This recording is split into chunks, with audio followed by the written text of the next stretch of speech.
So we are live without any creepy band playing before the show because tonight's our first ever Goldline Cards Family Edition show. I reached out to Kent and Dylan, who's Ricky and D Moose, and they wanted to come on. I got my dad, Ed, over here. Of course, we're rocking our Cincinnati Reds gear, and we're just going to have a good family chat tonight. Decided we'd jump on the YouTube and see if we could engage in some conversation, show off some of that sweet Ricky Henderson stuff, and maybe listen to some 1960s pirate stories that I've heard about. So welcome, Dad, Ed, Kent, and Dylan. How you guys doing tonight? Good. How are you, Chris? Good. Oh, I'm great after that Reds win. We had the game was over. Ground ball to the first baseman, 2 outs in the ninth. All of a sudden goes through his legs. Guy gets on second. Winker comes up with a huge hit. I don't know, Dylan, if you saw, I sent the group a message of Claire going, Winker, and it was awesome. And they won in the 10th. So I'm super pumped. I got my new hat in the mail today. It's a good day. So looking good. You need to get back to a game that's not 40 degrees, Chris. Yeah, my dad and Claire and I went to opening day, and it was like 30 degrees, and they lost, of course. But yeah. So you guys were out at a card store all day. Why don't you tell us about this big pickup Dylan may have had for somebody, and then tell us about your adventure today before we get started. We have a friend. His name's Greg, and he's got back into collecting, and so we kind of just been running around card stores hoping to fill his collection up. We live in KC, so border of Kansas and Missouri, and we have not ventured out to the Missouri card stores yet, so we decided to do it today. And we had a great time. Visited 5 stores, I think. I got like 15 new moves, so it was a great time. And then everyone's favorite, Garrett, IT guy, and his son Parker, they're like, look out for Witt and Butker for our PCs. We're like, oh yeah, sure. And second store we went to had a Butker 1-of-1 printing plate for Parker's Rainbow. And so we contacted Garrett. We worked out a deal, and he is the proud new owner of a 1-of-1 Butker printing plate. Very nice. It was awesome. I mean, the odds to come across that was just, I love it. And the store was willing to work with us on the price, which, in Kansas City, they don't have to do that, especially for one of our own. It's amazing how that stuff works out. Right place at the right time. Meant to happen. Yeah, I remember, when I was a little kid, there's I think it was still called Triple Plays, which is still my local card store, it was up by Cub Foods by our house. And there's this guy named Gil inside all the time. He'd smoke this big old cigar, and he'd just be like, smoke bothering you, boy. And my dad would take my brothers and I there. Dad, do you have any cool stories about going to Gil's shop? Not too many about going to Gil's shop. That was a long time ago. I just remember looking for, and I don't know if you guys have any, but when I was about his age, that youngin' looking there, I don't know how old he is, but we used to collect cards, and basically, I don't know if there are any around, but we had baseball cards where the player was inside of a television. Basically, it was a TV, and then baseball card was inside of the screen. And I remember having a ton of those, but like any kid, it was like, wow, they're all gone. What did I do with them? I should have kept them, but this is the way it goes. I don't know if anybody has any cards that actually are inside of a television screen, but those are just really unique. I remember those. I think the archives are Mickey Mantle, long time ago. Willie Mays, some of the old superstars. Yeah, no, that's awesome. I think I remember seeing some of those before. Absolutely. Yeah, I think the newer ones, they come in the archives inserts. Because I remember I took a picture of a Logan Allen I was trying to sell, and I'm like, I know I've seen that before, and I sent it to him in a text message a couple weeks ago. So that's pretty cool. So we'll get started right off here. with some questions that I wrote down. You know, I do a couple of YouTube shows, and I'm all about the interaction and the questions. So the first one, I want to go ahead with lead with Dylan here. Tell me a great story of a ball game you were at, or you were listening to, or something that's specifically special to you yourself. I'm gonna have to go with probably Mike Moustakas' 38th home run, or no, his 37th home run in 2017 as a Kansas City Royal. He was coming off an ACL injury, and I guess there wasn't really high expectations for him, but he went out, had the best season of his career, broke the franchise record for home runs. And I remember it was coming down to the wire. Steve Balboni had the record of 36, and so him and Moose were tied. And I remember, I was watching the game against the Toronto Blue Jays, and man, I think it was the 6th inning. Don't quote me on that, but Moose hit it, hit a bomb, and I immediately went upstairs, and I'm like, he did it, he broke the record. And then I bought some cards on eBay. That's probably the most memorable game I can remember. Just me specifically. Yeah, absolutely. I just right now went and bought a Tyler Stevenson auto, so it's the exact same thing, right? He had the game-winning hit today. So, Kent, what do you got for us? What's your, doesn't have to be your favorite, but a memory specific to you that's like you're never gonna forget this moment that happened? Oh man, Dreams. Yeah, there's so many. I mean, I could take it so many different ways, but a game that I was actually at that I will never forget the moment was Game 1 of the 2015 World Series. Mets versus Royals here in Kansas City, and I had just found my seat and was literally halfway down to sitting on the seat when Alcides Escobar led off that game with an inside the park home run to start off the World Series. And just total pandemonium because he hits that ball and we think, it's either going to be caught in left field for one thing, and is basically misplayed. And so then he's getting the second and we're like, okay, and then we see him going to third. And by then the ball's just now coming in the air. And when he takes off for home, it is the loudest I've ever been to any sporting event. I've been to some very loud games before, and it was total pandemonium for the rest of the game. So here I was thinking I would actually have a chance to sit down for maybe a second. I never, ever got the chance because we were standing up in absolute rowdiness the rest of that game. And that game went on just to have some amazing other events in it with Gordon's home run off Familia to tie it up. And so, yeah, absolutely. That game being the World Series, phenomenal. What a memory. And it's not Ricky Henderson related. Can you believe that? Yeah. I like, as you're going through your stories here, I'm writing down like 3 or 4 more. I'm like, I was going to talk about this. Maybe I'll talk about this one. Maybe this one. Okay. I think I got an idea now. So what are you going to lead us off with there, Dad? Pardon? It's your turn. What's your favorite baseball memory or whatever you got? There's a lot of them. I think not the single game. I'll share that in a minute, but going to the Reds game, opening game, with my 3 sons for a lot of years in a row, and then Chris more than the other 2 sons. It's just a memory I'll probably never forget. Chris and I went there 10 years in a row, and we missed last year because of COVID, but we went again this year, and he brought his grand. I mean, that's just memories that you'll never forget. Just going all the time. But my single game memory, and I shared this before, Dylan, I don't know, or your dad Kent, I don't know if you know what a transistor radio is. Mm-hmm, I do. But I'll never forget. I was either 13 or 14. I'm going to guess close to Dylan's age. 1960.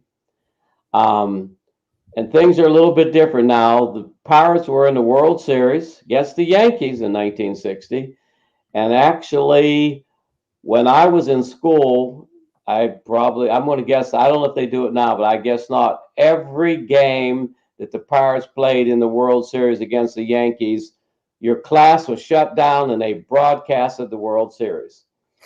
And this was the 7th game of the World Series.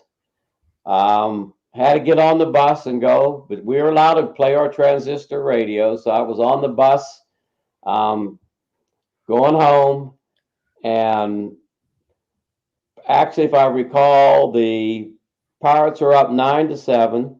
Yankees tied it up 9-9. Went to the 10th inning. Had my little yellow transistor radio on the bus in my ear.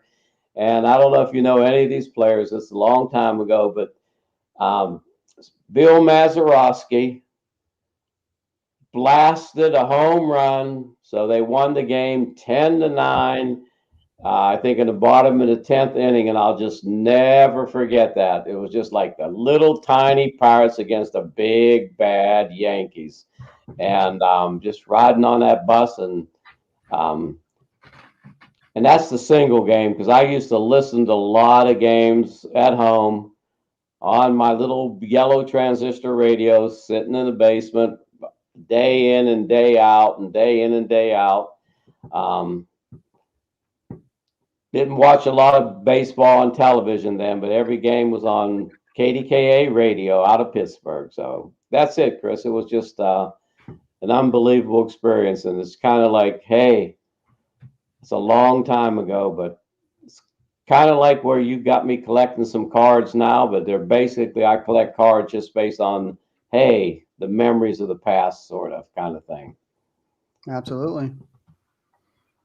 Yeah. And, you mentioned going to opening day. We did miss 2 years ago because that was Cooper's due date. And my wife was like, absolutely not. I mean, he came like 3 days later, but you are not going to Cincinnati on the day. We didn't know he was going to be a boy or a girl, so that your child will be born. So I think we had 10 in a row. Then we missed 2 years ago because of Cooper. And then, last year with the COVID. But this year, we got to go, and it was 30 degrees out, and I took my dad and my daughter. We lasted 8 innings. Those awesome guys over at Buck City Breaks had first seat or row seats in left field. Let Claire go down and holler at Jesse Winker for a little bit, and even bought her a Rosie Red doll. And it's like it's the memories you make with your kids, and I'm sure you can relate. And my dad's telling the story about me and my brothers. Now I'm getting to share that with my kids now too. But I've got a story with my brother Kevin and I, and we used to go to the store called Cub Foods. I don't even know if they're around anymore, but it's just a grocery store like any other place. And they used to have an Oreo stacking contest. And you could, while mom's inside shopping, it wasn't the days where you had to sit there on the cart, and you had to be next to mom every second. You can go sit in the front. You can do whatever, walk around the store for a half hour, meet me at the checkout at 10 o'clock, So out front, they had these Oreo stacking contests. Whoever can stack the most Oreos in 30 seconds without falling over won the contest. Well, one year, my brother Kevin wins, and he wins a Walkman. Now, I'm sure that predates everything that Dylan knows. So a Walkman, we actually had a tape, and you put it in, and you had earphones that went over your head. And I'm just kidding with you, man. But so you won this Walkman, right? So every time, we got a lot of family that lived at the time in the Pittsburgh area and in the Cleveland area. So we go on car rides and be like, hey, man, let me get your Walkman. Let me get your Walkman. He'd be like, you should have thought about that when you were stacking Oreos. Now just like a long running joke. And even to today, like Easter egg hunts or something, I'm like, what's going on? He's like, you should have thought about that when you were stacking Oreos. I'm 38. My brother's he's 44 now, something like that. So the next year I go and I win tickets, and it's 4 tickets to the Reds and the Giants. And my mom's like, man, we got 5 people. What are we going to do? How are you going to get this extra ticket? And this is back before, StubHub and eBay, or I don't even know if Ticketmaster was a thing. I was probably like 8. So we're talking probably 1990. And I just remember going to the Reds game down at maybe it was Riverfront back then. and stacking Oreos on the field versus the Giants because I won an Oreo stacking contest at Cub Foods. I mean, that's the most random story that I could tell. Like I could tell, like you said, a ton of them, but that's the one I'm gonna go with. And hey, you haven't answered. How many did you actually stack? 32. Dude, you're a serious player right there. Well done. Yeah. See, I would make that up. I have no idea. Maybe 16 for me because the other are in my belly. Yeah, we might have to start having Oreo stacking contest and put like a card on the line. So I know, like, we're playing fantasy baseball. Dylan, I owe him a PWE because he beat me last week. So that's awesome. Now that's also well, I'm going to actually have that for my question number 2 because that's my first memory at a game. So my another great memory I have is the first time I walked into Wrigley. So I used to live in Chicago. I worked for NBC, and the Reds are playing at the Cubs. And it's like the third inning, and I'm just walking up the stairs, first time at Wrigley, going by myself, just bought a ticket from a bartender, And I see Bronson Arroyo, the Cubs pitcher, the ball's leaving his hand as I'm walking up the stairs. I see it come, and Bronson Arroyo hits a home run to center field. And, that just like culminated. And that just like the whole time I lived in Chicago came down. And every time I think about it, came back to that one time. It's like the very first time you walked into Wrigley, the first time I walked into Mile High Stadium or Cameron Indoor Stadium, and then to have like, Arroyo's one of my favorite pitchers of all time. He's just such a good human being and such a cool dude. Hit a home run. It was just amazing. So I kind of flip-flopped my answers to 1 and 2 there a little bit. So then we'll go backwards and ask, okay, so what is your first memory you have at a game, or, not your favorite or the best? What is your first memory you have? Because for me, it was the Oreo stacking contest. Like that's the first time I remember going to a baseball game. So we'll start with Kent this time. What's the first memory of going to a baseball game? Or you know what? We'll go with any sporting event, but you got your A's on, so whatever you want to do. No, I mean, it's still with the Royals. The memories that I remember from my first, it wasn't the first game because I probably don't have memories of that one, but when Bo Jackson was coming up, and one of my most memorable moments is Seattle Mariners were in town. A young Randy Johnson is pitching, and no one knew, at least I didn't know who Randy Johnson was, especially when it was that long ago.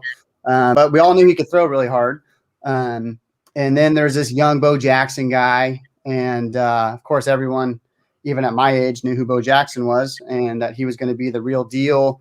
And he takes Randy Johnson deep, just absolutely obliterated a ball. It's like I could still hear that hit. It was hit so hard. I remember being in the left field area, and I'm just, in left field in the stands, and I'm still just staring up at this ball. I'm not sure if it ever landed. And I just remember thinking, unbelievable. Here's this young Bo Jackson guy, already making an impact, against at that time, now, amazing Randy Johnson. And yeah, so that's my first memory of seeing some young stars do some amazing things. What about you, Dylan?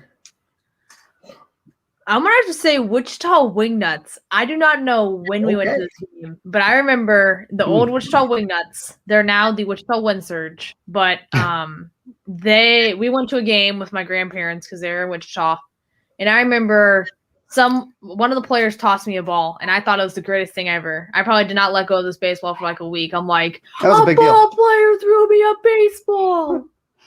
That was a big deal. Yeah, I'm kind of sad that the Wingnuts are gone now, but there's a new minor league team, the Wind Surge. So I don't know. Maybe I'll get another ball. New stadium. Sweet. I've never gotten a ball at a stadium, so that's awesome. All right, Dad, what do you got? What's your first memory at a game? Oh, or listening, watching, whatever. Go back and think, because obviously my parents or my dad had no interest in sports. They were great people, but no interest in sports, not like Kent and Dylan. So went to Forbes Field. I don't know if that's history again. Pirates played in Forbes Field for 61 years. Went to Forbes Field, and I believe it was a bus trip with the Scouts, because my parents, we never went to a ball game, but I was able to go to a bus trip with the Scouts. And this was probably somewhere in the 70s. It wasn't, 1960 World Series, but I'll remember, what I remember is Willie Stargell, that rings a bell, and Bob Prince was the announcer. And what Willie Stargell would do is that he owned a chicken place on the hill called the Hill District in Pittsburgh. And every time he had hit a home run, it would be "Chicken on the Hill with Will," is how Bob Prince would announce it. And I just remembered being at that game, and he cranked one, and then Bob Prince kind of said, "It's chicken on the hill with Will." And then everybody, the way it was, everybody who was in that restaurant ordering chicken at that time, it was all free in his restaurant if he hit a home run during the time they were and that's kind of the one memory. There's a lot of great players. I remember watching Clemente play.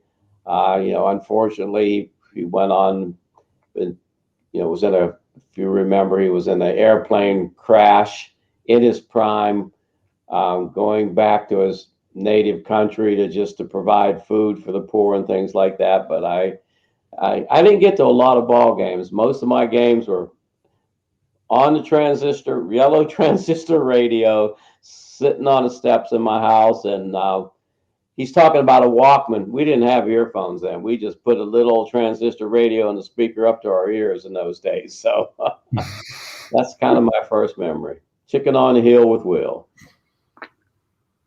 Awesome. That's a story I've never heard until today. So this is a lot of fun for me too. Kent and Dylan, we went ahead and talked about some of our traditions. We go to opening day every year. Once a year, my mom and dad buy out like the box seats and take the whole family, my brothers and nephews and everything. And we just all go to one game. That's kind of just like our family thing. Do you guys have any ball traditions or sports traditions or, family stuff that you guys want to share with us tonight? What would you consider a tradition? I mean, we always try to get to a game where, favorite players are playing. So like this year, we plan on going to the Reds when they come in town against the Royals because, of course, who doesn't like the Reds, right? I know who my audience is. But then obviously this Moustakis kid over here is eagerly awaiting for that. So if nothing else, it's just waiting for our favorite guys to come into town. I mean, when I was growing up, it was the same way. The Royals games that I went to, the Royals were not a very good baseball team. So it was all about who was coming into town. So, when Oakland rolled in or any team that Ricky played for, that's when I went to the games. And I never missed a game when Ricky was in town. So I'd be the guy in left field wearing, the other jersey and rooting for the other guys. And yet they couldn't really talk too much trash to me because at the end of the day, he's the best player on the field. So they were there to see him too. So that tradition is just kind of happens every year. Just waiting for the right guys to come into town and have a lot of fun with it. I'm muting myself. I always do that, and then I forget and I start talking. This time I just couldn't push the button in time. All right, well, we're already 25 minutes into this. I know we talked about trying to keep it short, but it's just not going to happen. Are you guys on a time constraint at all tonight? Nope. As long as those other kids and dogs upstairs are cooperating, then, yeah, we'll be fine. All right, great. Then I'm just going to keep on rolling because I was going to skip some questions here. But let's talk about our individual collections because I know what I collect, what you two collect, and what my dad started collecting. So, Dylan, why don't you share a couple of your favorite pieces with us and tell us about who you collect and why? Go ahead, man. My main super collection is Mike Moustakis. Have, I think, closing in on 350 unique ones now. Just a huge Moustakas collector. Fell in love with him after he won the World Series in 2015. Loved his nickname. Loved the way he played. Super cool. My other collection would be McCole Hardman Jr. So I got this 1-of-1 Superfractor right here. It's a really cool card. Yeah. So I also collect Royals and Chiefs because they are our teams, but Mike Moustakas would be the main collection. A lot of autographs, 1-of-1s, cool short print stuff. Yeah. And you own 2 moose. Oh, well, yeah. I literally you gotta tell us about this. I have adopted 2 moose, the Alaskan Wildlife Yeah. Conservation Center. Pip and Joe. I already sticky tacked my certificate of adoption thing to the wall, so you can't take that down. No, but yeah, you're the parent. That's awesome. I have the list right here. Some awesome people. Ryan, Goldline, Chuck, Jamie, Kevin, and Kelly chipped in to adopt some moose for me. And so, yeah, Pip and Joe are now part of my collection. Yeah, we thought that was such a cool thing to, send you something that's a little different and unique. And that's what we did. So then I'm going to go next and just share, Che, I'm glad you're watching. See, him and Eric Hecker have been talking about if you don't collect or you're not sure what you collect, start collecting stuff your parents did. So I got this in the mail today, Dad. It's a Dick Groat actual 19. Let's see if I can find the year on it. I'm not sure what year it is, but Topps Heritage autograph 10 out of 54. That's for my collection and not yours. So be jealous.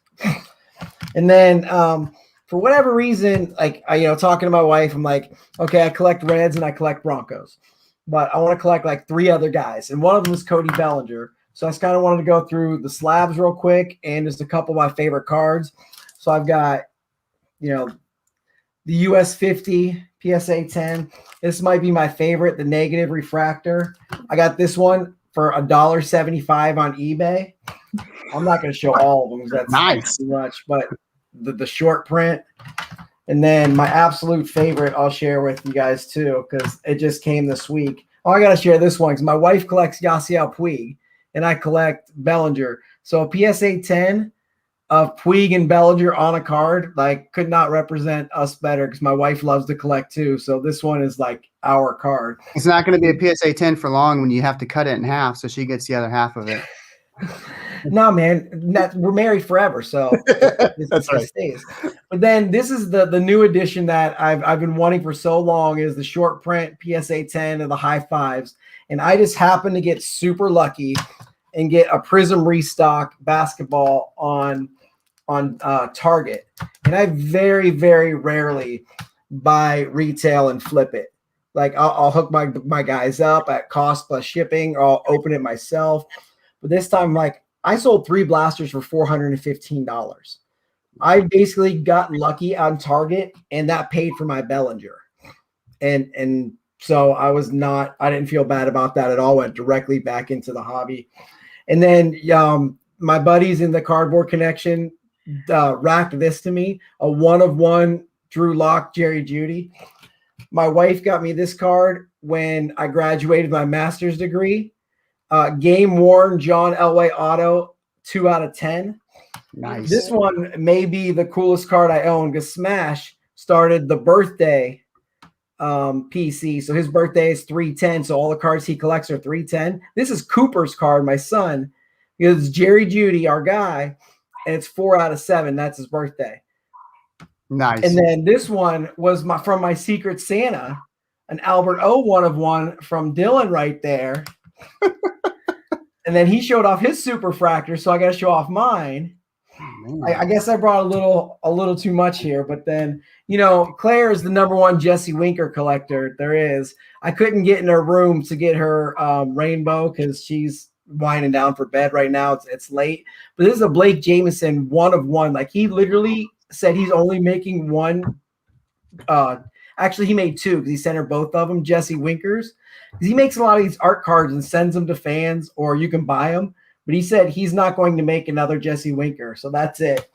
And then, of course, for Cooper, we got the 2020 optic rainbow, and there's the 101 right there. So I just need the out of 5, and we're good. So that's just some of the stuff I have. I like collecting Bellinger. I got a whole bunch of I got Champ Bailey autograph football, Jerry Jeudy helmet, Peyton Manning autograph hat. That we went to the Memorial Golf Tournament here in Columbus. He's playing a pro-am with Tiger Woods. And everyone's like knocking kids over and stuff, trying to get his autograph. Like, this is unreal. Like, I'm not going to be that guy. And I've been to Memorial a lot.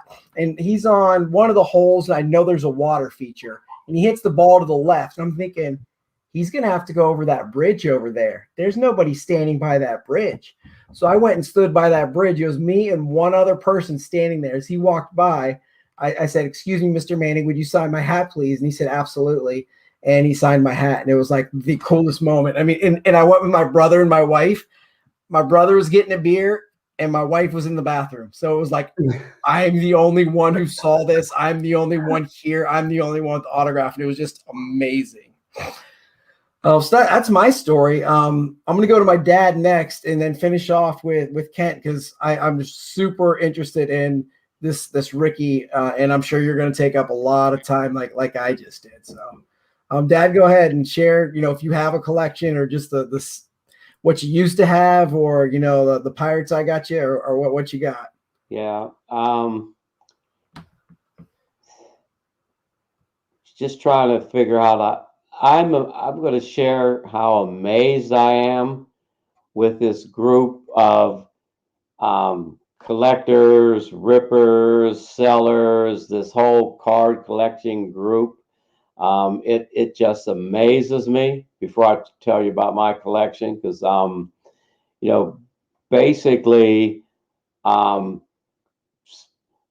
of the stuff I got has actually come from Chris's circle of friends in this group. I'm not basically not a collector of cards who collects them, sells them, rips them, whatever. I just decided I was going to collect the 1960 World Series Pirates. And once that word got out, some of Chris's friends sent me cards. I didn't buy them. I mean, I got one of them sent me, because I kind of said, who in the world is nicknamed Shake, Rattle, and Roll from the 1960 Pirates? Does anybody know? Shake, Rattle, and Roll? Smokey Burgess, the catcher for 1960. His name was Shake, Rattle, and Roll. You can kind of picture him. He was a good hitter, a little chunky, kind of shook, rattled, and rolled as he went through. So one of Chris's friends sent me the card. Chris bought me a few cards.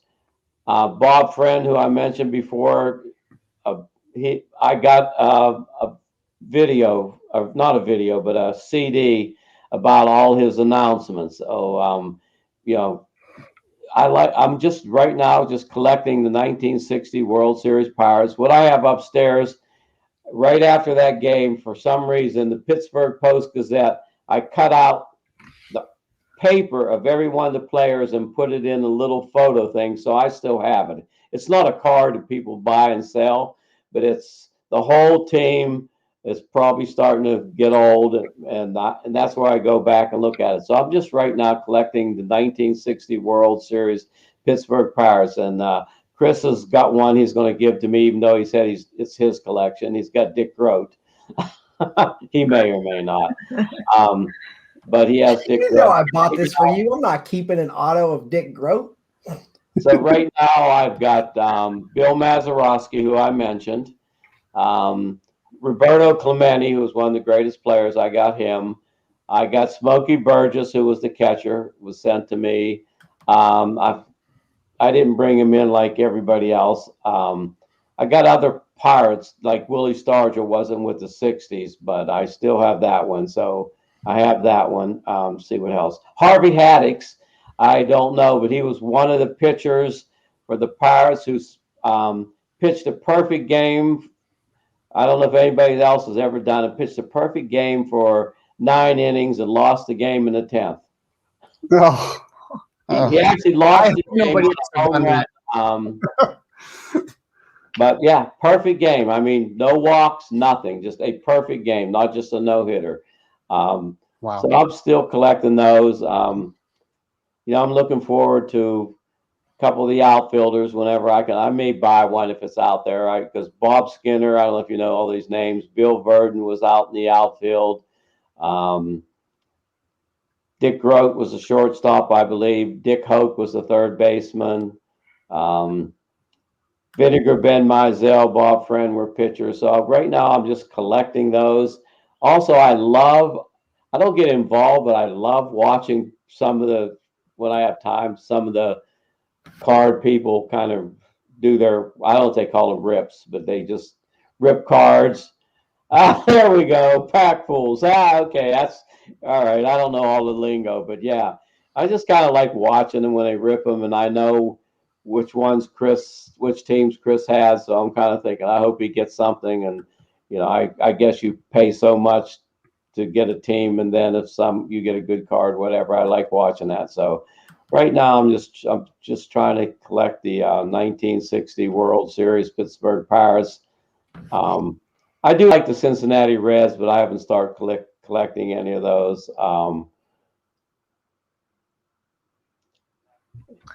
going to throw a shout out.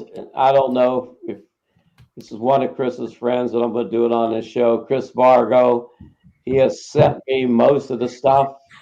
I think his dad was a writer. I don't know if I'm supposed to do that, Chris, but I did. He's sent me the Bob Friend thing, and he sent me a couple cards. So it was just kind of neat. And other people sent me stuff, but I can't remember all the names because maybe he sent me 2 or 3 things. So that's kind of it. Can you remember? As far as your question of what I collect is the 1960 World Series Pirates at this moment. All right, sounds like Dylan's got a question for you, Dad. Can you remember the coaches from like the Pirates World Series team? Danny Murthal was the coach in 1960. Danny Murthal, and he probably coached a little bit before and a little after. That's the only one I remember, but I do remember Danny Murthal. All right. So, Well, Ken, I just could tell that you're into a little bit of history too, not just current cards. So that's good.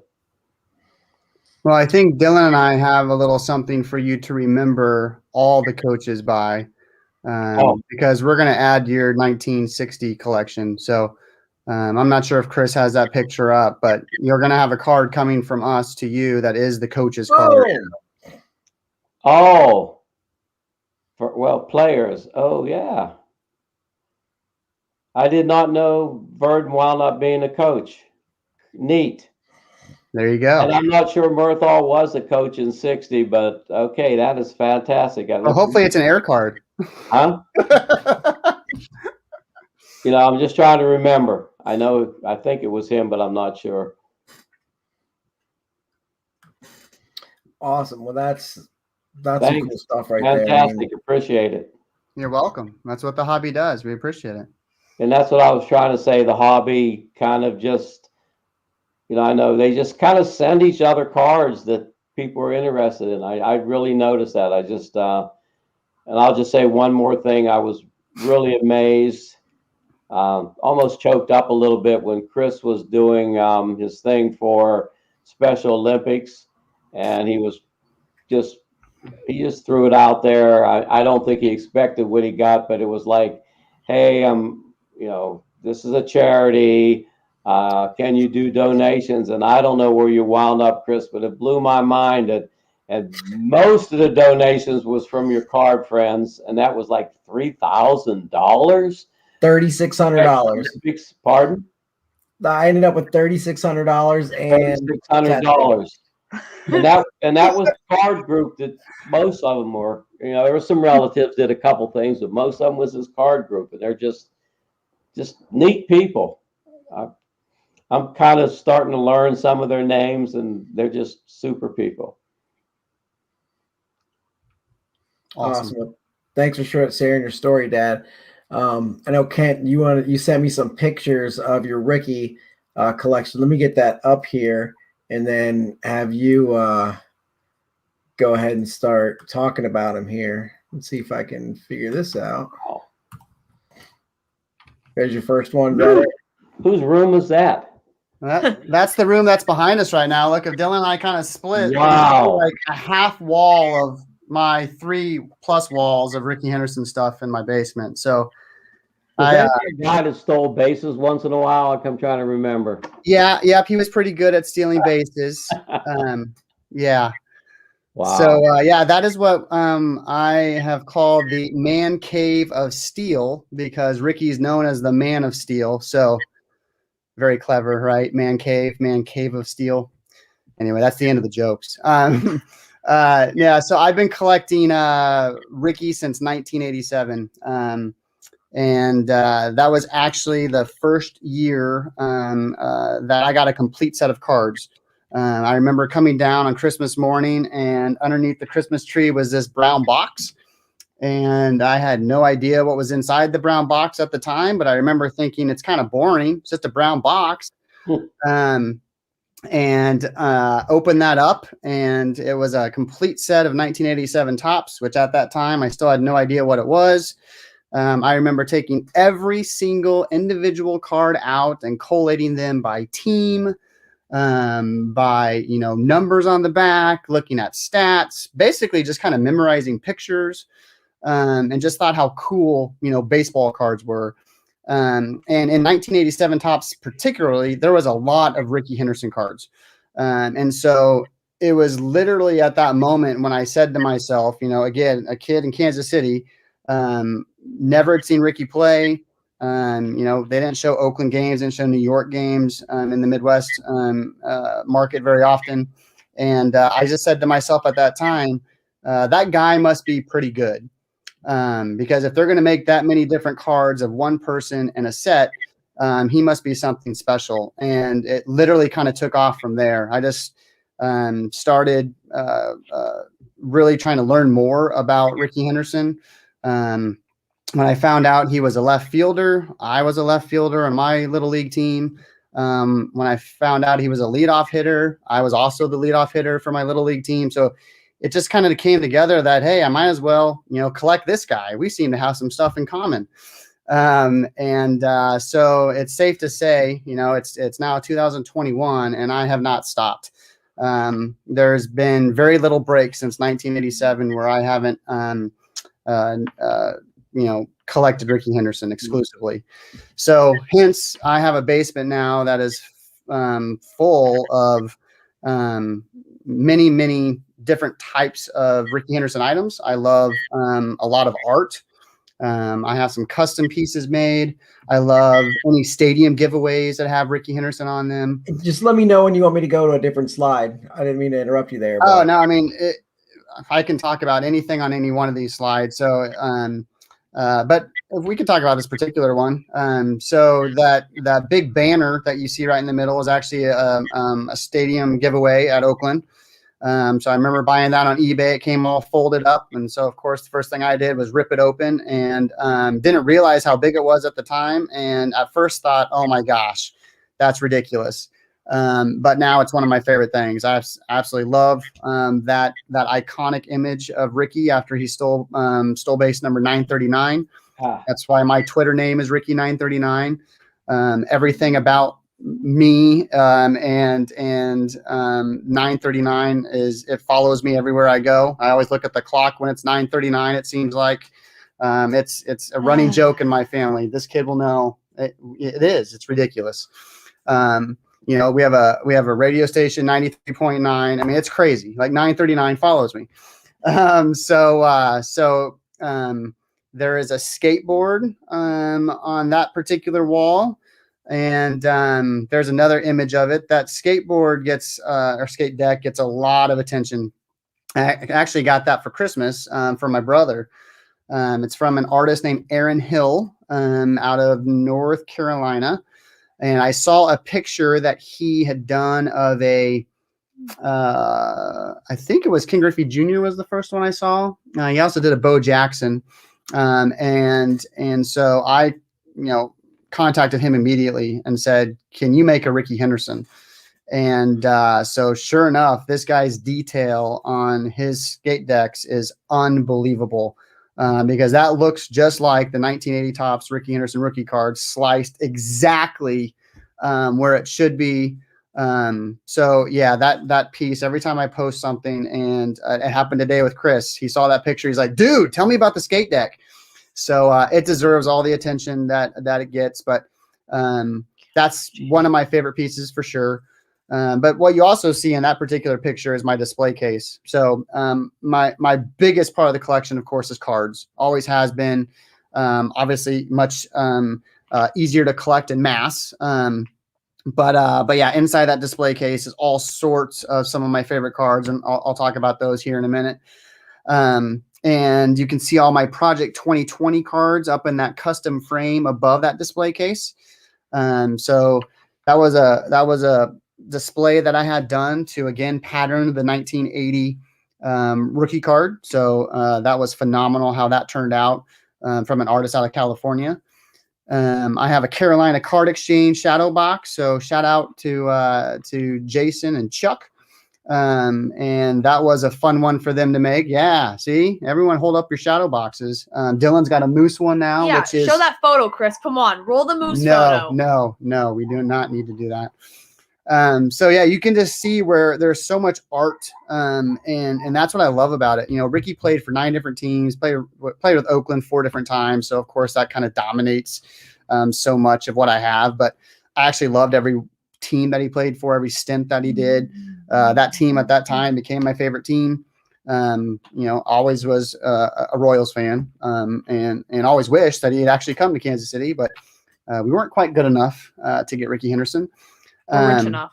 Right. Couldn't quite afford Rickey Henderson either. You can switch to another one, Chris, if you want. So this is a wall that actually had nothing on it except for a couple Royals pictures, really just within the last 8 to 12 months. And a lot of this stuff I've acquired, but a lot of it, frankly, has been in storage. We actually moved to a new house in 2018, which allowed us to has a finished basement where literally all I had to do when I walked into the house was go downstairs and say, hey, can I turn this into something? Can I actually display my stuff for the first time? Because these children like to take over the other house that I had with, I used to have an office that was part of Rickey Henderson, and then it turned into a kid's room. And then Rickey Henderson went into the closet, and that's not where Rickey needs to be. So I was so excited to be able to get stuff out again, and get it framed and get it displayed the way it should be. But yeah, a lot of really cool things on this wall, in particular, that base that you see with the bright green Mizuno batting gloves. That's a piece I got recently, which is a signed base from Steiner Sports. Little fun fact about Rickey, he's the all-time stolen base leader, but he does not sign bases. If you show up at a show with a base, he will not sign it. If you and so Steiner had an exclusive agreement with him to sign a limited amount of bases. And I finally bit the bullet and got one, because it's the ultimate, obviously, piece of memorabilia, in my opinion, for Rickey. But yeah, I got on that wall. I have many bats, of course, again, a lot more art pieces, and just really, really like how that has turned out in recent months. I think you might have one more, Chris. Yeah, a couple more, it looks like. So that's when you're turning the corner. So yeah, this is literally takes up, 3 walls of the basement. You can kind of see in the upper left where it says Man Cave of Steel. So I've actually kind of branded the room. I have a floating display bat above that. So again, yeah, some pretty sweet pieces. And if you move to that next one, Chris, there's a big shadow box. Yeah, that shadow box in the upper left of that image is actually my wedding gift. So that's when I knew I had to marry my amazing wife, when I could entrust her with giving her a signed baseball bat, a 1983 Rickey Henderson signed baseball, which is one of my earliest signatures of him. And it's awesome because his signature has changed over the years. So it's so cool to have an early one like that.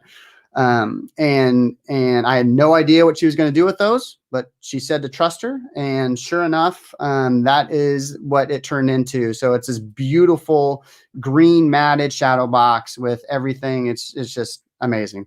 So, and let's be honest, she's an amazing wife to allow me to continue this collection and to take up multiple walls in a basement. Right? You haven't slept on the couch yet, so that's a plus. Correct. That's true. She also said I can't name the children Ricky Henderson. So there's that. Or the dogs. Right. Right. I almost got to name a kid Peyton. Wow. You got a lot further than I did. I couldn't even not a middle name, nothing Ricky Henderson related. I'm like, please be born at 9:39. I'm just kidding. Dylan. Okay, so Help me. Is there any other pictures? Did I send you any other pictures? No, that's the last one. All right, so yeah, that is a quick little tour of the Man Cave of Steel. Let's talk about some favorite cards. We want to do that. So speaking of 1987 Topps, I said there how memorable that was for me. And my dad has since passed. My dad died in 2014, so it's so awesome being on this call. Obviously, I wish my dad could be with us, but this is my way to honor him through baseball cards. So here is that, quite frankly, boring 1987 Topps cards. Ricky was with the Yankees at the time. So what I did is there's an artist named Matthew Lee Rosen, and I asked him to take this card, and Matthew Lee Rosen is famous for painting gum art on the back of cards. So it's not real gum, but it will look like gum. And he's done all sorts of different things. I have quite a few of his pieces, but he also does custom pieces. So I said, Matthew, if I send you a picture of my dad, can you put that using your proprietary gum art on the back? And he said, absolutely. So we turned it into this. Holy moly. Nice. That is my dad, and it is so cool. So there's that. It's hard to top that, you know. Right. Where do we set the tone? Where do we go from there? You guys showed off your Superfractor, so I'll show off. This is 2020 Topps Stadium Club Chrome, Ricky Henderson Superfractor.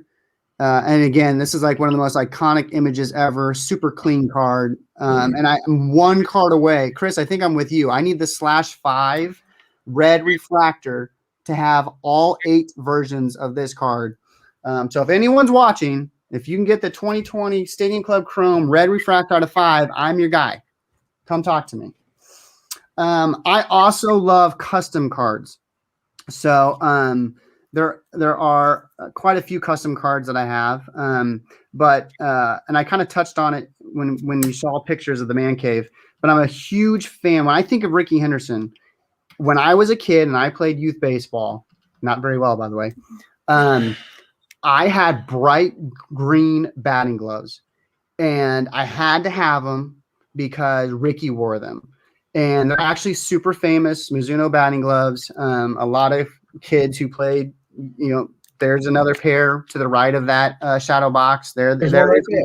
I mean, they stick out like a sore thumb. So it's just an iconic thing about Ricky. And so I had a custom card made that actually mimicked the Mizuno border. So that's the border of the card. And it's like this crazy refractor, all sort of stuff going on.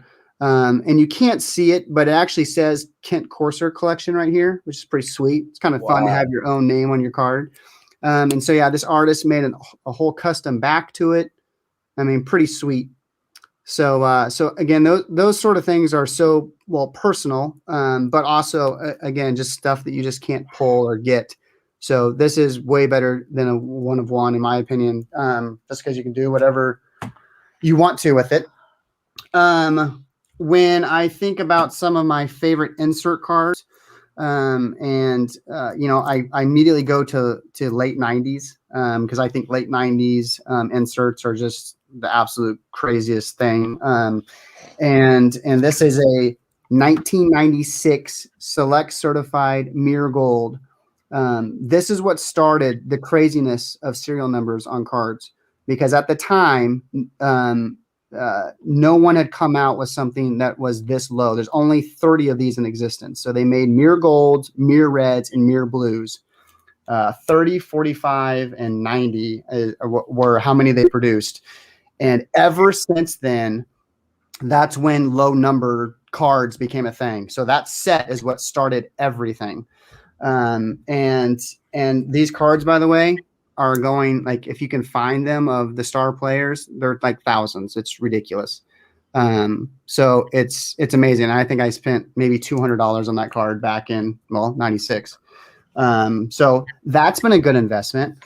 I also love anything that is Rickey Henderson rookie card related. So this is a 2018 Clearly Authentic. And it is a clear card. Can you see me through it? Probably. Yep. But it is signed, and it is actually one of the hardest cards. This was a white whale for me, and I got this in November of 20. Finally landed this thing. I wanted this since the day they came out. There are 30 of these. This is number 12. And they do not come up for sale very often whatsoever. So I finally landed that, and that made an otherwise 2020 pretty awesome. And then I'll leave you with this one. Speaking of the amazing hobby and how we look out for each other, how we support each other, this was an amazing card that was racked to me, random act of kindness. This amazing Strata autograph gold version. And I know quite a few people went in to pull that off with Dylan's big help putting it together. So again, thank you to the community. Absolutely amazing. Couldn't do it without you.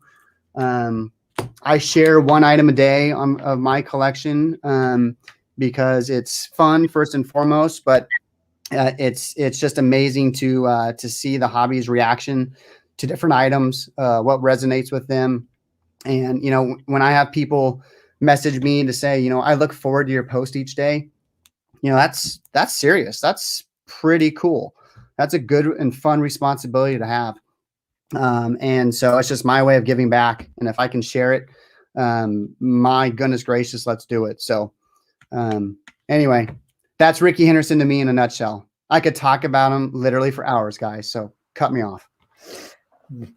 That is awesome. But Dylan, we got a comment to you. Someone want to see some more of your Moose cards. So let's see a couple more here. This is my buddy Nick. Nick, hope you say your last name right. Holland. He is my fellow Moose collector. He has so many awesome Moustakis 1-of-1s, autos, printing plates, all that good stuff. But here, Nick, I'll show you some of the favorites. This is 2013 tribute on card out of 99. Here is 2012 tier 1 crowd pleaser number to 10. Probably my favorite new card, thanks to Junior Noble, just another collector. He helped hook me up with this amazing 2011 update Hope Diamond out of 60. Probably holy moly, best refractor in sports card history. Prove me wrong, someone. That mirror gold's pretty cool. Yeah, no, it's not the Hope Diamond. I am super jealous of the Hope Diamond. This is a Henderson card I do not have, and I want it, but I don't want to spend the money.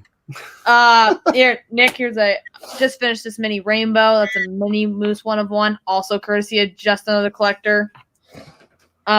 Moose out of 10 from Triple Threads, the George Brett Award card. Look at the shine on that. Nice. And then we'll end it with the one that you racked me, Nick. The 2011 Walmart Blue Border PSA 9. Thanks again for that card. That is awesome. So there you go. Moose Fire. Break the internet. Break the internet, he says. Oh, and by the way, show him this card. Why is this important? Yeah. Come on, man. 1987 Topps reprint. Mike Moustakas 5x7. Like father, like son. That's what I'm talking about. Number to 49. 87 top comes back. At 2016 Topps Collection Tribute. There you go. Do you have a picture of your dad on the back of that one? Nope. Just Come on, man. Just the Royals logo.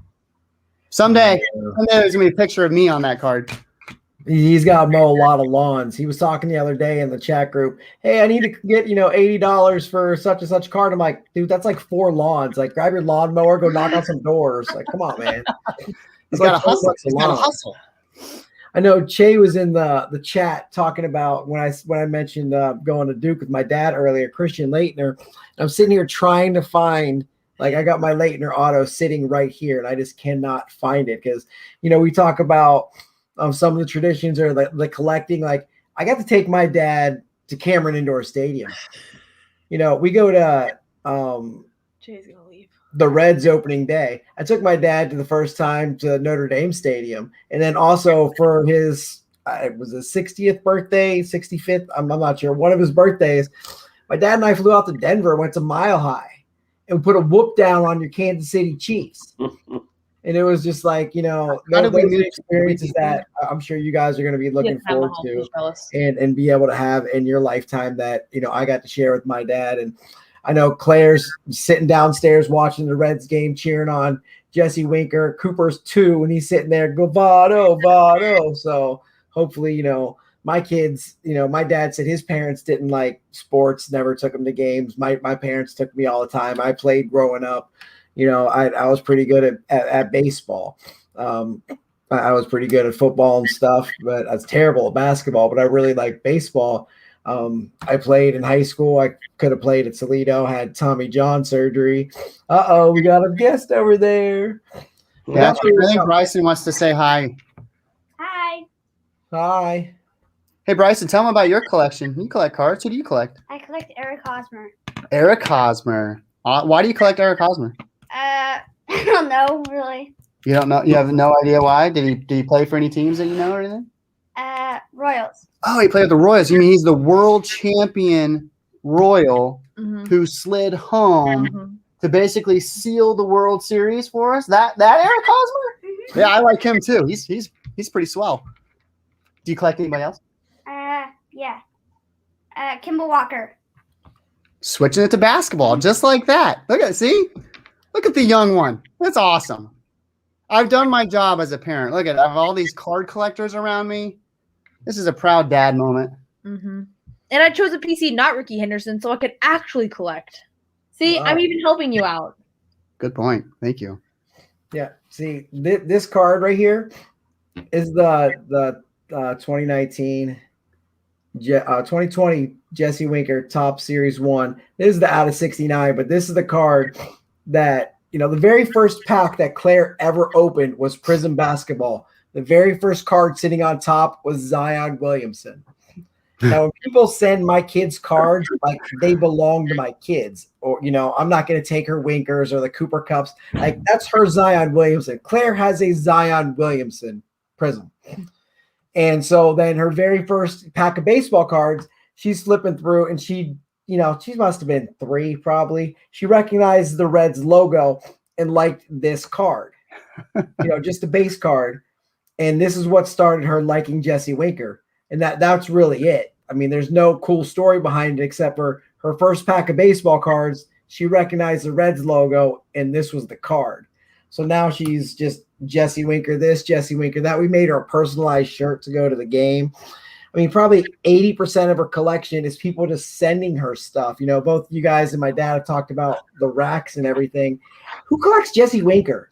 Like, until like last year, he was the backup left fielder. Now, all of a sudden this year, he's hitting like 400, came up with a clutch hit this year or tonight. Last year, he was raking during the COVID season, but, no one's collecting Jesse Winker.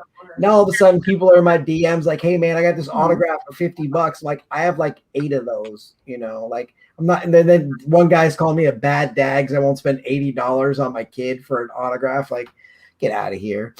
But, is there a point in time, well, your kid's a little older, so it might not affect you. Wow. Jesse Winker to 25 will be heading Claire's way shortly. Oh my goodness! And you just sent that card to Cooper for his birthday too. Yeah, I did not get it sent out in time for his birthday, but I hope she needs this one out of 25. He does not have many of the USA 2015 Stars and Stripes Diamond Kings. She does not. She only has like 3 stars and stripes, and it's definitely not a foil. So I can tell you she does not have that.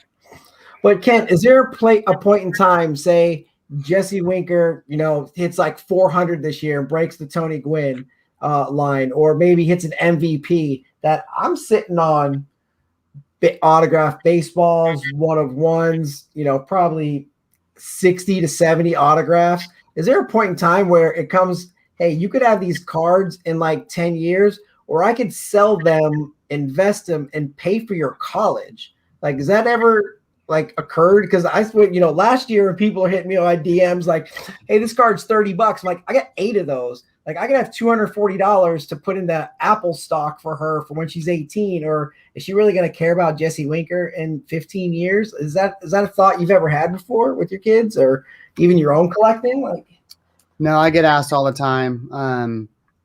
I have almost 50 raw Rickey Henderson rookies.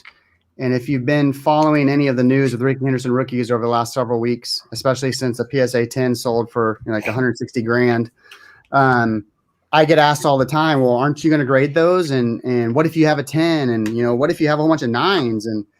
And it's my personal collection. Like I'm not in it for that. Could I make a lot of money off of those? Absolutely. But to me, I'm in this hobby for the memories, the relationships. And so money never comes into play, especially on the personal cards. Once I'm gone, whatever the boys want to do with the collection and the pieces, if they want to sell those and take care of their family and whatever, fantastic. That's obviously up to them. Not selling the collection. But as long as I'm here, I've never thought once about ever doing anything with my own cards, because I know that, yeah, absolutely, I could make some significant money.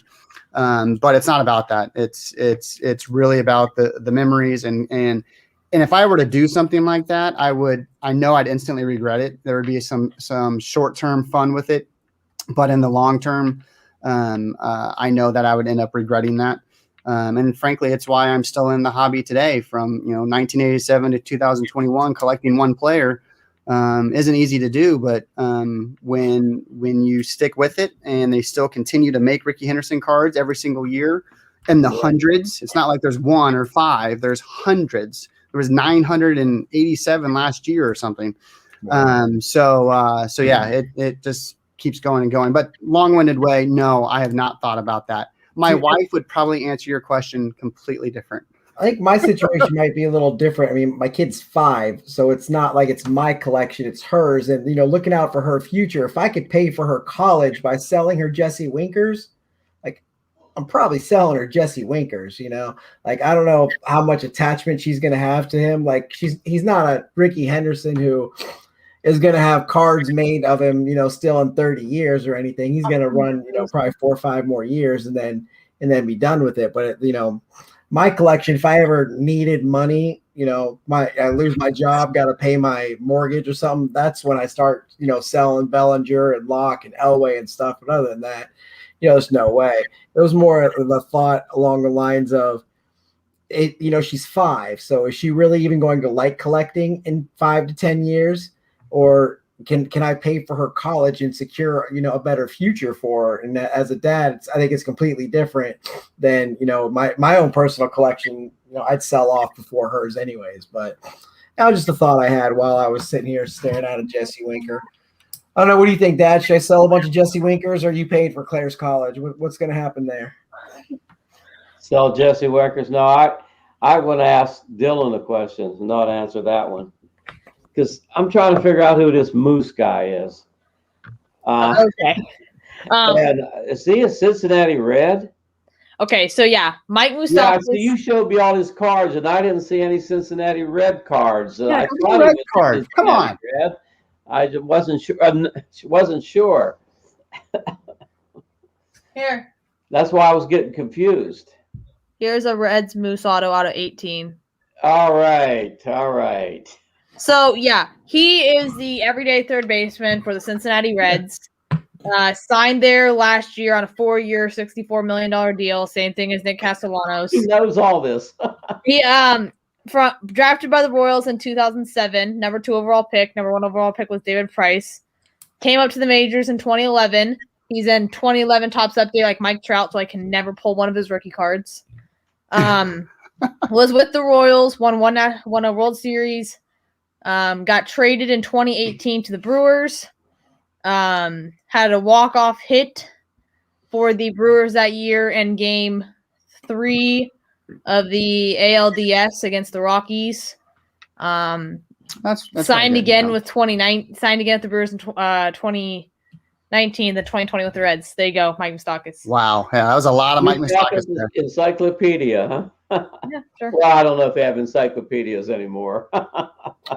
So we are an hour and 10 into I know. this, and this has been awesome. So I'm going to skip over some more of the questions, just go to one more to finish this off. So we talked about like our favorite memory, our first memory, and I believe, Kent, you talked about the loudest you've ever heard a stadium. So just, let's just all go around, share one more, just, really fond memory you have at a ball game. And then could be good. I'm actually going to share a negative one, but it was also the loudest I've ever heard a stadium too. So Dad, why don't you go ahead and start? Just one fond memory. It could be with us, with, the scouts at a Pirates game. Just tell us, just story tell for a few minutes, and then we'll jump off here because it's, almost 10 o'clock our time, and Dylan's got bed here shortly, right?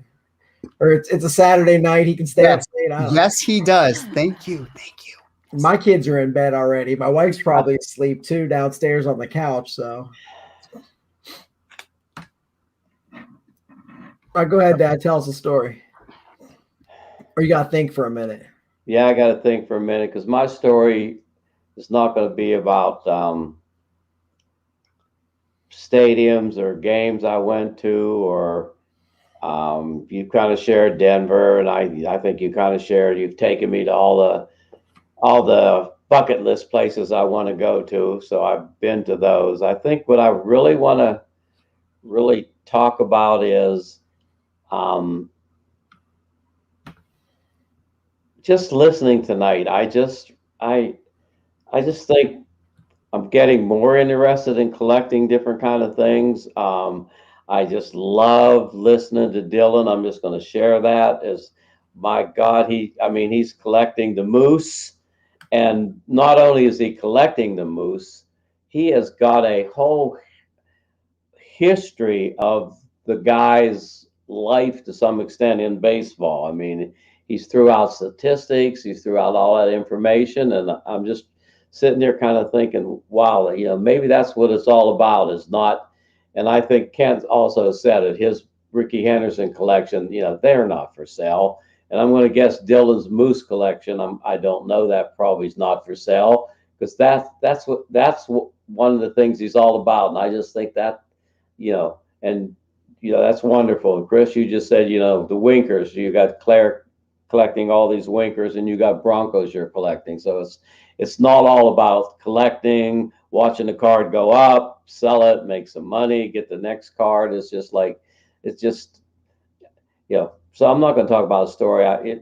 Listen to this and going to listen to some of the other ones that I listened to that you've had on, like Monday nights and Sunday mornings and all that kind of stuff. It's just, wow.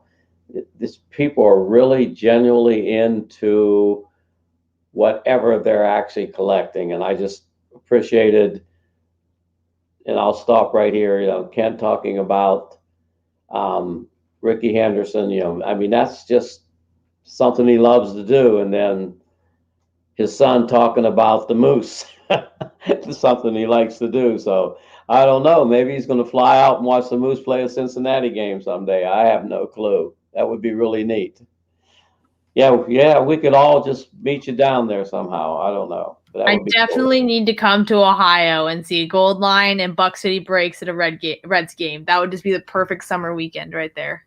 There you go. That's it, Chris. So I know it didn't answer your question, but that's what I was thinking through this whole process. You know what? I asked you to tell a story, and you did. So that's perfect. That's probably better than the story I'm going to tell about Brandon Phillips. So you guys want me to go next and you finish it off, or what do you want to do, Kent? We'll finish it off, but I hope your Brandon Phillips talks about his laugh. That would be awesome. Well, it does not. Oh, But I remember. man, can we just play that on a loop? on my 30th birthday, no, a couple days before, the Reds are up 2-0 on the Giants in the playoffs. 2012. And my wife, at the time, my fiance, we go down to the game in Cincinnati, and we're flying to Las Vegas the next morning at like 8 a.m. or some red eye ridiculous in the morning to Las Vegas for my 30th birthday. My mom and dad are coming, my aunt and uncle are coming. It's going to be awesome. And Homer Bailey throws like a one-hitter or something ridiculous. And so does, I think, Tim Lincecum maybe. So it was just incredible. And in the very first inning, it was 0-0. The Reds lost in extras. With the very first inning, Brandon Phillips hits a double, 0 outs, gets thrown out trying to get to third base. And I'm like, he is the dumbest base runner in all of baseball. And I have thought this for years. Like, it's the first inning of a playoff game. You're up 2-0. There's 0 outs. You got Joey Votto and Jay Bruce coming up right after you. What are you doing trying to take third? And he gets thrown out at third base. Reds don't score a run, and they end up losing in extra innings, and they end up losing the series. They're up 2-0 on the Giants. They lose 3 straight at home, and the Giants go on to win the World Series that year. So afterwards, I'm a dumb 29-year-old because I'm not 30 and smart yet, and I start chirping at Brandon Phillips on Twitter, right? Well, he starts chirping back. And I'm like, okay, I'm getting into it with Brandon Phillips here. And I didn't say anything negative about him as a person. I told him he was lazy and he was not smart on the base paths.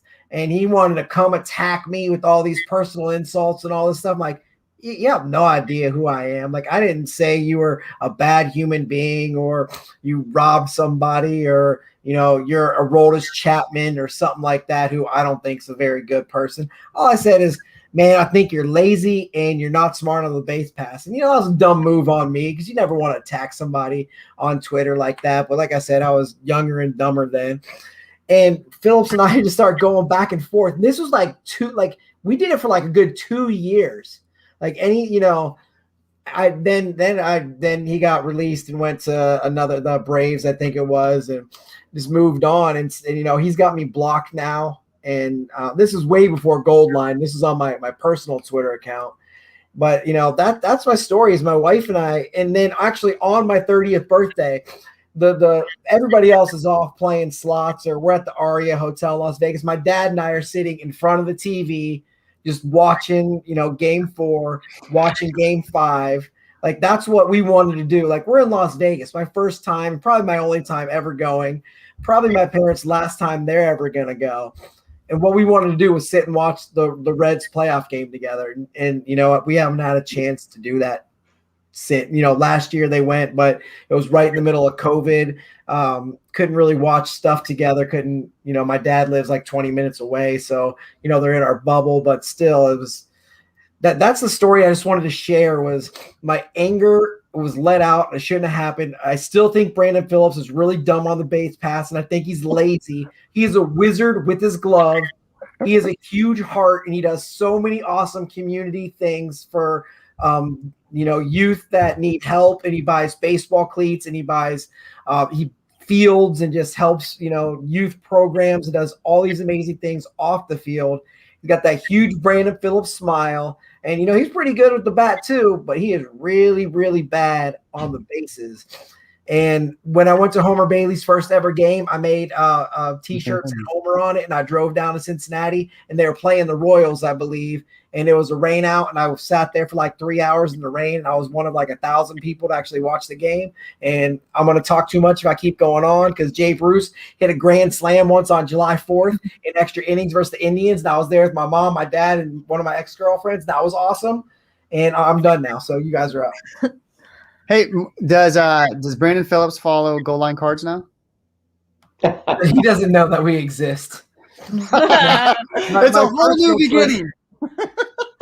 Maybe I'll reach out to him because there are some, players who follow me, or you guys saw like a bunch of them wish my kids happy birthday, which all came from Garrett, basically getting people to wish Parker happy birthday. Then K-Dub got, AP to wish Bam Bam Cam and Winker and some of the Reds, you know, I just tweeted to them. They wished Claire happy birthday. Cooper Kupp and Jerry Judy both wished Cooper happy birthday. So I don't know. Maybe I'll start reaching out to some of these ball players. But I got to get one of them on a show, right? Right. I'm jealous that you get to talk to some of the players in today's game on Twitter where like Rickey Henderson never had that opportunity. And I just can't even fathom Rickey on social media and how epic that would be with all his famous quotes and everything. So I'm jealous. That'd be fun. Third person Rickey on Twitter would be fun. Third person Rickey. That's right. Exactly. What do you think Rickey good at tweets? All right. Well, I'll leave you with a story that I'm going to say it from my point of view, and I think Dylan will add in his point of view. But one of the most special moments that we were able to share, just the two of us, was back in 2013. Dylan was 7, and I surprised him with a trip to Iowa. Now that doesn't sound very fun, right? To pick up a kid at school, have his bags packed, and we're going to Iowa. And you're probably like, well, okay, big deal. Well, we were going to Iowa because the Team of Dreams was playing at the Field of Dreams. And the Team of Dreams is made up of a whole bunch of Hall of Fame baseball players. And Rickey was there. These guys came to Columbus. We went to this. Right? Okay, perfect. So you know exactly what I'm talking about then. Yes, this is going to be such a great story. It's basically a celebrity softball game. They make a ton of money. So I'm going there because I know Rickey's going to be there. And Rickey doesn't come to the Midwest very often. So to drive, whatever it was, 4.5 hours, 5 hours, super easy. I'm not going to tell Dylan that when I picked him up because just in case it didn't happen, if something didn't work out. But I did tell him that we were going to go to a baseball game. So I pick him up after school. We're heading to Iowa. Short of him asking, are we there yet 1,000 times? Can we go eat 1,000 times? We listened to VeggieTales soundtrack at least 1,000 times. VeggieTales was definitely the jam for multiple hours. And we had to find pizza multiple times, I felt like. Yeah, Pizza Ranch came in for the win. Pizza Ranch. Oh my gosh. See, those are the memories. Yeah. See, you remember Pizza Ranch. Funny story about that. 30-second little story. We were driving. GPS is not working. It says there's no food. You're in the middle of Iowa. Yeah. No food for 30 miles, it says. Nothing. We're starving. And all of a sudden we make a wrong turn and there's Pizza Ranch. I literally think I cried for Pizza Ranch. It was that amazing. Wow. See, I told you. Perfect. I love that point of view. That's awesome. It wasn't that easy for Dad because I'm like, please just give me somewhere because this is ridiculous. So we get to Iowa. We actually stayed at my cousin's house, and the next day was when the game was. So we woke up early. We drive a little bit further to get where the Field of Dreams is at. And at that point, I told Dylan that, there might be a chance that we see some really cool players. But again, I wasn't going to promise anything because even I didn't know if I was going to see Rickey Henderson. I mean, these players, they don't have to show up. Things happen at the last minute. There's booking issues. There's all sorts of things. So I played it very close to the vest. But sure enough, we get to the game and finally they announced Rickey Henderson's name. So the players come out of the corn. It's like the coolest thing ever, just like the movie. And so when they said Rickey's name, I'm like, dude, it's on. This is really happening. He's actually here. And I look over at Dylan and he is really looking at me because he just knows how important that moment was to me, let alone I'm here for him. It was all about him and his experience. So that game was absolutely amazing, seeing all these players. But one of the coolest moments ever was Rickey, of course, the greatest leadoff hitter of all time, in my opinion, was the leadoff hitter in that game. And he hits a leadoff home run, and again, it's a softball game.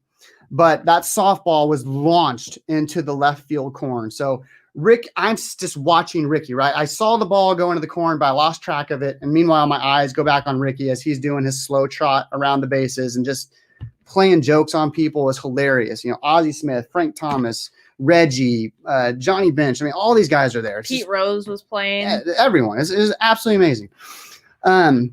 So the game's going on. It was about the second inning, I think, when all of a sudden this gentleman approaches Dylan with a bright yellow softball that is signed Ricky Henderson, number 24. And that ball was the leadoff home run ball. And that gentleman was a really close friend of Ricky's. He actually helped book the event for Ricky to show up there.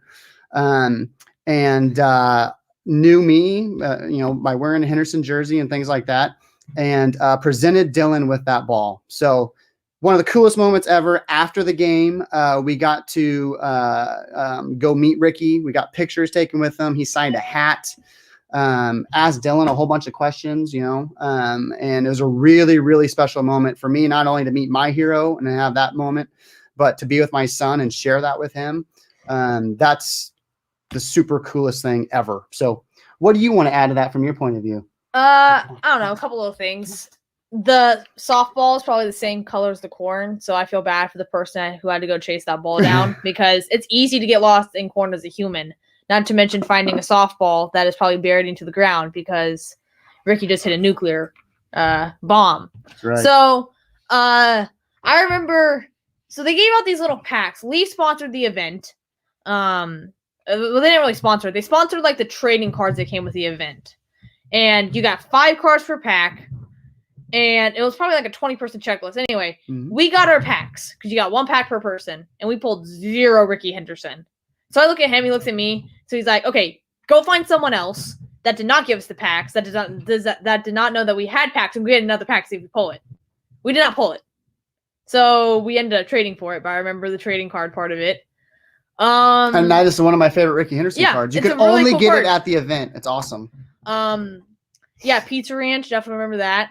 The hat that I wore, I remember it was the weirdest thing. We show up at a random Lids, probably in a mall, and he's like, pick out an Oakland A's hat. So I pick out an Oakland A's hat.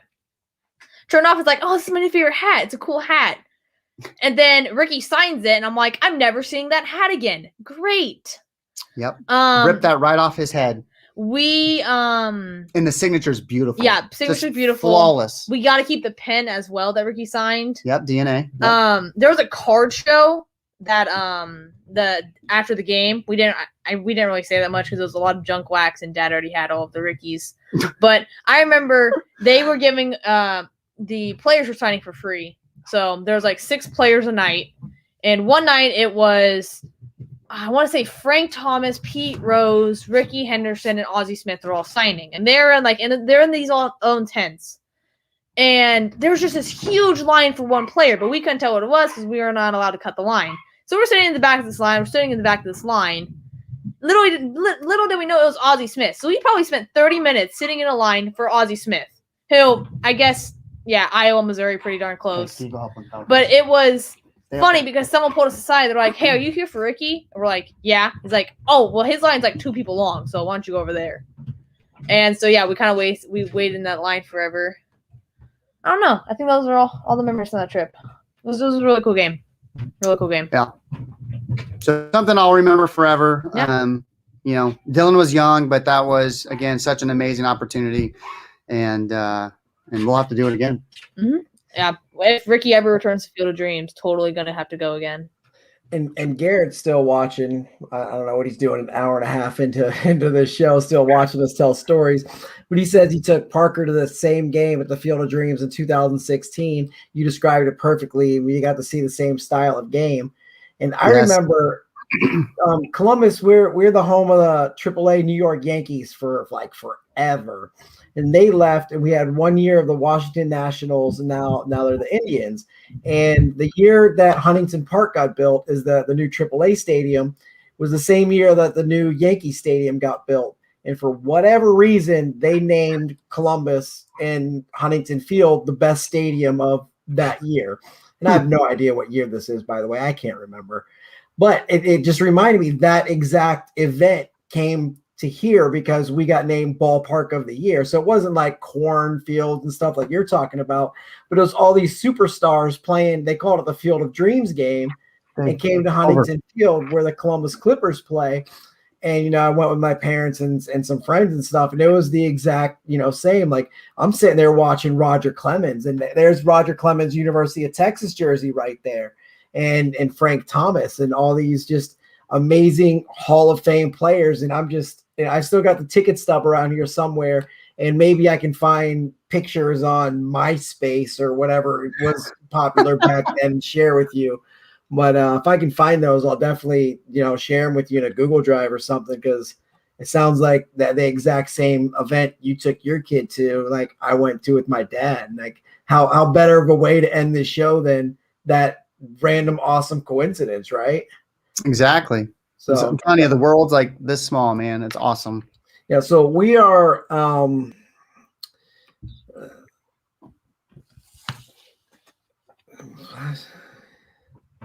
Oh, Garrett, he already did that. You missed that part, man.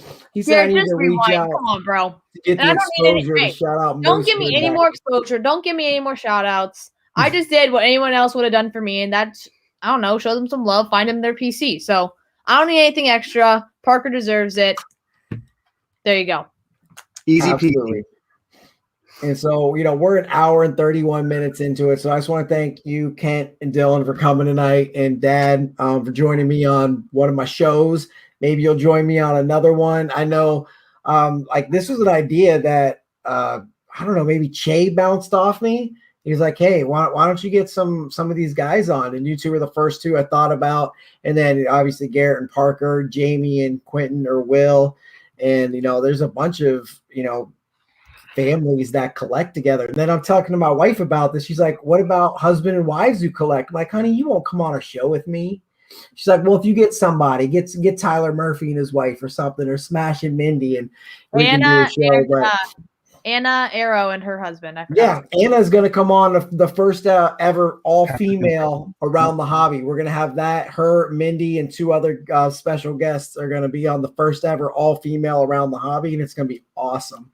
Awesome. So, I'm all about the family and giving back. We do the Sunday show with my daughter, and I'd love to see if you guys maybe had a show. I know Jamie started doing one with Will, but I don't know how comfortable you are with exposing your kids to different things. But, you just captivated a bunch of people for an hour and 32 minutes now. So I applaud you guys. Thank you so much for coming on tonight, just hanging out with my dad and I, and that's all I got. Just thank you so much for being here. Thanks for having us. I mean, it's always, again, I always say every day, it's just I consider it an honor to share. The background. It's fun. Literally, yeah, man, the little one loves it. Clearly, it's past his bedtime. No, but thanks so much again for the opportunity. Absolutely loved it, and we're honored to have been asked. Yeah, this is my third time on your channel now. Who's counting? I am. This guy. Wait, no, it's my fourth. It's my fourth time on your channel now. And maybe even fifth. I think you're on the Thanksgiving show too. No, I was not. No, you had that at like 11 p.m. and I do not have courage. I was working late shift then. Yeah, no, I always love the questions that are thrown at me. I love describing moose, and it's fun. It's awesome. Chris, you need Kids and Cards with Dylan. Kids and Cards with Dylan. Parker and I will host it. Oh, put us on that. That would be gold. I mean, that would be gold. That's viral. Because literally just have kids come on and share their PCs.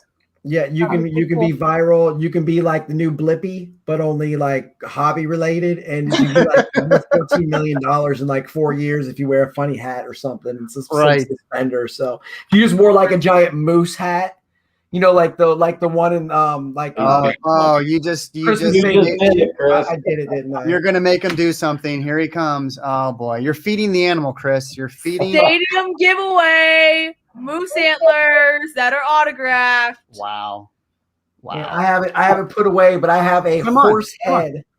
I have a horse head hat that Shannon Sharp autographed his rookie year when he was number 81 at the Hall of Fame game in Canton. Denver was playing Detroit, and everyone's following John Elway around and try to get an autograph. Because back then you could run onto the field, you could go talk to players. It's like 1992 maybe. And so I'm there with my dad, and he's like, why don't you go talk to that guy over there? You just get his autograph. And it's Shannon Sharp. I remember asking for his gloves, He's like, "This is the only pair I have. I don't know if I'm going to make the team. I'm sorry, I can't give them to you." And years later, it's Shannon Sharpe, and he signed at number 81 because he was a practice squad player then. It was like his rookie year, you know. And now he's obviously 84, multiple Super Bowl rings, in the Hall of Fame. He's got a show on, I think he's on Fox now. I think he moved on from ESPN. I'm not sure. I don't watch that stuff. But yeah, my dad's like, just go get an autograph from that guy. And it's Shannon Sharpe. And we're at what? Elway's inauguration, was it, Dad? And Ed McCaffrey and Shannon Sharpe are just walking around together. I'm like, that's Eddie Mack right there. Like, is this real life? 2 years ago, I'm starting to talk again, man. I got to keep going real quick. I got one more thing I got to end it with. You know what? I would have gone to Shannon Sharpe and just been like, "Hey, you remember me? I'm the guy that asked for your gloves. You got extra gloves now?" Well, 2 years ago, we went to the Hall of Fame when Champ Bailey and Pat Bowlen got inducted. And then last year it was supposed to be Atwater, but they canceled it. And this year is going to be Peyton Manning, and they're doing 2 days. One day for Atwater, one day for Manning. We're going to go to Manning. But Jamie and Will are coming out, the real SPZA, Jamie and his kid. And, Buck City Breaks is going up to Canton. A whole bunch of people are getting together and going to Canton. I just can't wait to, this time I can take my wife and kids and my dad, and hopefully my brothers, my mom. Depends if it's like 100 degrees or not, because it's the middle of August. So I don't know what you think, Dad. You going to go up to Canton with me in August? Absolutely. No hesitation. Look at that. He's all in. No hesitation. Peyton, you kidding me? If I had my driver's license, I'd come up with you guys. But you know what? The law says I can't. Yeah, you don't want that yet, folks. I kind of work for that law too. So yeah, right. Yeah, please. I don't enforce the law. I don't really want my permit restricted just yet. So I'm not like Garrett out here. Garrett, I don't have a charger like you do. Okay. He just jumps in his car and drives 13 hours and buys his wife a car and drives back the next day to save, $500 because that's how awesome Garrett is. So yeah. All right. Well, I have rambled on way too long, and we've told some really cool stories tonight. And this will upload tomorrow and process. I'll tweet it out. I appreciate if you guys did too. People want to hear stories like this. It's human interaction. It's relatable. And like Che has been watching and saying, like, this is the content that he's here for, especially on Twitter. You said that, Kent, before, that you love posting the everyday stuff. And this is what the people love. So thank you so much for being on the show. I'm actually going to hit end now and stop talking. So bye, everybody. Thank you so much. Good night.